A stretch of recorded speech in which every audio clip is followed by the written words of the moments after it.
नमस्कार।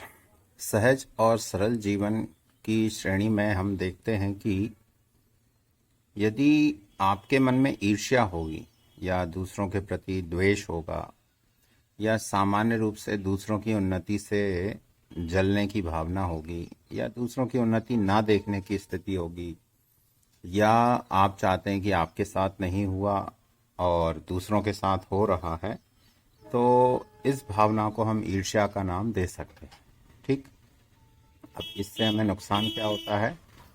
इसका सबसे बड़ा नुकसान तो ये है कि एक तो आप हमेशा इसी विचार में रहते हैं कि ऐसा हो रहा है, वैसा हो रहा है, हमारे साथ नहीं हो रहा है, या हमें नहीं मिला, या दूसरों को क्यों मिल गया, उसकी क्यों हो रही है उन्नति, हमारी नहीं हो रही है, इस तरह से।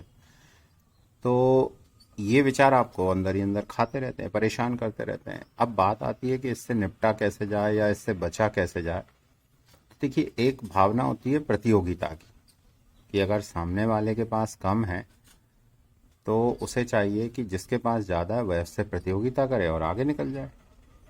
दूसरा होता है कि स्वीकार करे कि उसको नहीं मिला है और दूसरों को मिल रहा है, और सहर्ष स्वीकार करे कि हाँ ठीक है, उसके पास है, मेरे पास नहीं है। तीसरा इसमें हो सकता है कि आप यह सोचें कि मैं भी करूँगा, क्योंकि अभी तक मैंने नहीं किया या दूसरे ने कर लिया, मैंने नहीं किया, मैं भी करके दिखाऊंगा। और एक योग्य रास्ते का चयन कीजिए और उस पर काम करिए। प्रतियोगिता मत करिए। प्रतियोगिता का अर्थ हुआ कि केवल आप एक व्यक्ति को या एक पैमाने को टारगेट करते हैं और उसको लक्ष्य बनाकर या फिर सामने को वाले को हराने का उद्देश्य से आप काम करते हैं। लेकिन यदि आप सामान्य स्थिति की बात करें तो आपको भी प्राप्त करना है, ऐसा आप प्रेरित हो जाएं, प्रेरणा ले लें, तो आप कर सकते हैं, निश्चित ही कर सकते हैं, और इसमें कोई दो राय नहीं है।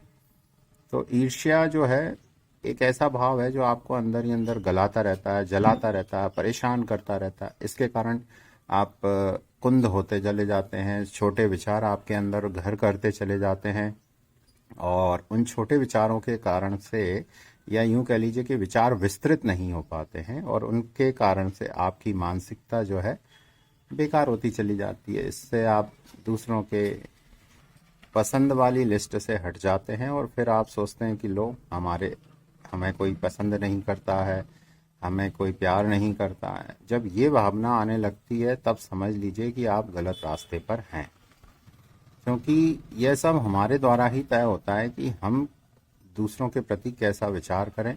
जैसा कि मैंने अभी आपको बताया, यदि आप ईर्ष्याग्रस्त होंगे, जलन से ग्रस्त होंगे, तब आपके विचार अपने आप ही उस केंद्र की ओर मुड़ जाएंगे जहां पर वो नहीं मुड़ना चाहिए।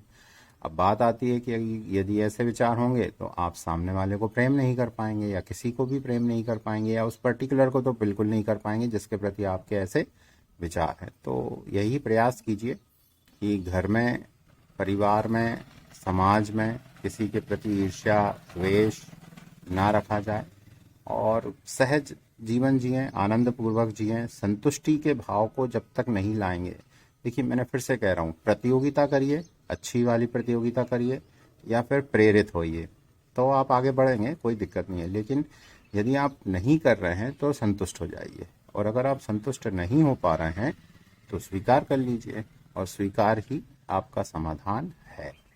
हाँ, रुकिए मत।